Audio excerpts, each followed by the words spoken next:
રામ રામ ખેડૂત મિત્રો, મારું નામ છે દિલીપ પટેલિયા અને આપણી યુટ્યુબ ચેનલ શ્રીરામ પેસ્ટિસાઇડ્સ ઉપર આપ સર્વે મિત્રોનું હાર્દિક સ્વાગત છે. હવે આજે આપણે વાત કરવાની છે મરચીની અંદર થ્રિપ્સની. તો મરચીની અંદર તમારે થ્રિપ્સ આવી ગઈ છે, મરચી તમારા પાન બદલતી નથી, કુકડ પુષ્કળ પ્રમાણમાં આવી ગયો છે, આવા બધા પ્રશ્ન છે તો આજનો વિડીયો તમારા માટે ખાસ થવાનો છે. તો હવે આજે આપણે કૃષિ માહિતીની વાત કરીએ તો એના અંદર આપણે વાત કરવાની છે ખાસ કરીને મરચીમાં આવતી થ્રિપ્સ અને એના નિયંત્રણ માટેની. તો હવે અત્યારે છેલ્લા 8 થી 10 દિવસથી મરચીની અંદર પુષ્કળ પ્રમાણમાં કુકડનો પ્રશ્ન જોવા મળે છે. મરચીની અંદર પુષ્કળ પ્રમાણમાં થ્રિપ્સ આવી ગઈ છે.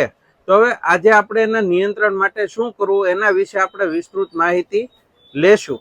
પણ જો તમે આજ સુધી આપણી ચેનલમાં નવા છો અને ચેનલ સબસ્ક્રાઇબ નથી કરી તો નીચે જે કાળા અથવા લાલ કલરનું બટન આવે છે એને તમે દબાવી દો કે જેથી કરીને રોજ 7:15 વાગે જે હું વિડીયો મૂકું છું એ તાત્કાલિક તમને મળી શકે અને સારામાં સારી કૃષિ માહિતીનો તમે લાભ લઈ શકો.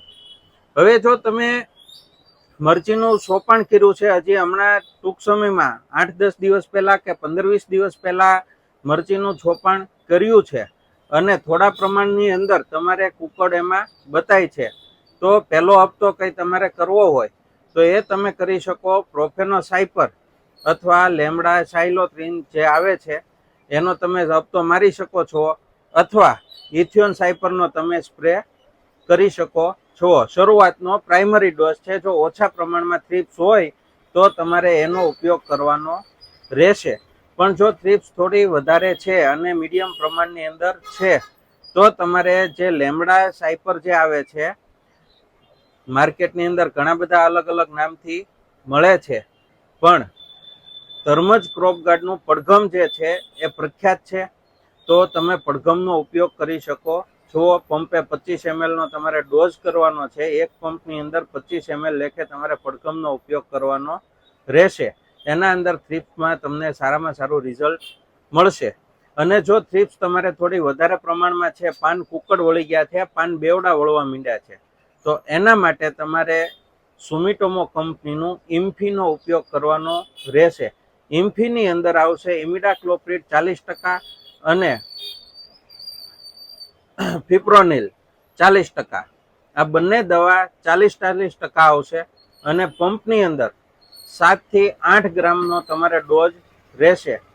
જો પાન કુકડ વળવા માંડ્યા છે, આવી પરિસ્થિતિ આવી છે, તો તમે ઇમ્ફીનો ઉપયોગ કરી શકો છો. એના સિવાય એક કેબીટી કંપનીનો રેન્જર આવે છે, એનો પણ તમે સારામાં સારો ઉપયોગ કરી શકો છો. રેન્જરની ખાસિયત એ છે કે થ્રિપ્સ અને કથીરી બંને વસ્તુ કંટ્રોલ કરી લેશે અને સાથે સારામાં સારી કોળ અને કુણપ તમારી મરચીની અંદર આપશે. તો રેન્જરનો ખાસ કરીને ઉપયોગ કરવાની ભલામણ આપે છે. અત્યારે મરચીની અંદર ખૂબ જ હેવી પ્રમાણમાં થ્રિપ્સનો એટેક છે, તો તમે રેગ્યુલર 5 થી 6 દિવસના ગાળે રેન્જરનો ઉપયોગ તમે કરી શકો છો કે જેનાથી તમારી મરચીમાં જે આવેલો કુકડ હશે એ સદંતર હટી જશે. પણ એનો તમારે ઉપયોગ રેગ્યુલર કરવાનો રહેશે. હવે અતિશય થ્રિપ્સ છે, પાંદડું બદલતું જ નથી, આવો પ્રશ્ન જો તમારે છે મરચીની અંદર અને સાવ કુકડ જ વળી ગઈ છે, પાન હાવ હળી જેવા થઈ ગયા છે, પતલા પતલા હાવ પાન થઈ ગયા છે, એવો જો કોઈ પ્રશ્ન હોય તો એના અંદર તમે વાપરી શકો છો આઈએલનું સિનવા છે, ગોદરેજનું ગ્રાસિયા છે અથવા ધાનુકાનું લેનોવો છે. આ ત્રણમાંથી કોઈ પણ એક દવાનો તમે ઉપયોગ કરી શકો છો. જો ગ્રાસિયા અને સિનવા તમારે વાપરવું છે તો એક પંપની અંદર 16 ml નો એનો ડોઝ છે અને લાનેવો જે છે ધાનુકાનો એનો એક પંપની અંદર 25 ml લેખેનો ડોઝ છે. તો આ તમે કોઈ પણ દવાનો ઉપયોગ કરી શકો છો.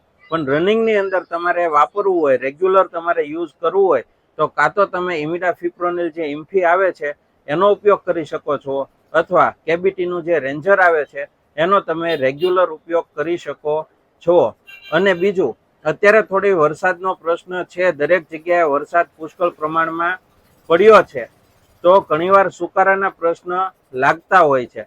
તો સુકારાના પ્રશ્નની અંદર તમારે સલ્ફર જે 80% WD ફોર્મ્યુલેશનની અંદર આવે છે એ પંપની અંદર 40 ગ્રામ અને સાથે થાયોફેનેટ મિથાઇલ જે 70% આવે છે એ પંપની અંદર 40 ગ્રામ લેખે બંને નાખી અને થળિયા પાસે ડ્રેન્ચિંગ કરી દેવાનું રહેશે કે જેથી તમારે ઊભા છોડ સુકાવાનો પ્રશ્ન આવશે નહીં. જેવું વરાપ નીકળશે, જેવું વાતાવરણ સૂકું થશે એટલે સુકારાના પ્રશ્નો આવવાની શક્યતાઓ રહેલી જ છે. તો એને આપણે નિવારવા માટે તમારે નોંધી રાખવું હોય તો નોંધી રાખો, નામ લખી લો.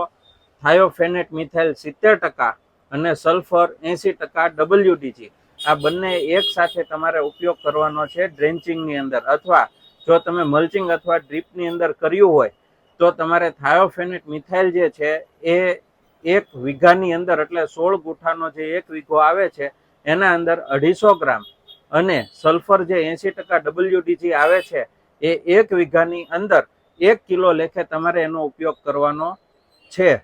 તો હવે આજની કૃષિ માહિતીની અંદર બસ આટલું જ. વિશેષ કૃષિ માહિતી માટે તમે જોડાયેલા રહો અમારી ચેનલ ઉપર. અત્યારે જે ઉપર ગોળ કલરનું ગોળ જે નિશાન બતાવે છે એના ઉપર તમે અડશો એટલે આપણી ચેનલ ઓપન થઈ જશે. એની અંદર બધા જ આપણે કૃષિ માહિતીના વિડીયો મૂકેલા છે અને વિશેષ કૃષિ માહિતીનો વિડીયો અત્યારે જે ચોરસ તમને બતાય છે એના અંદર મૂકેલો છે.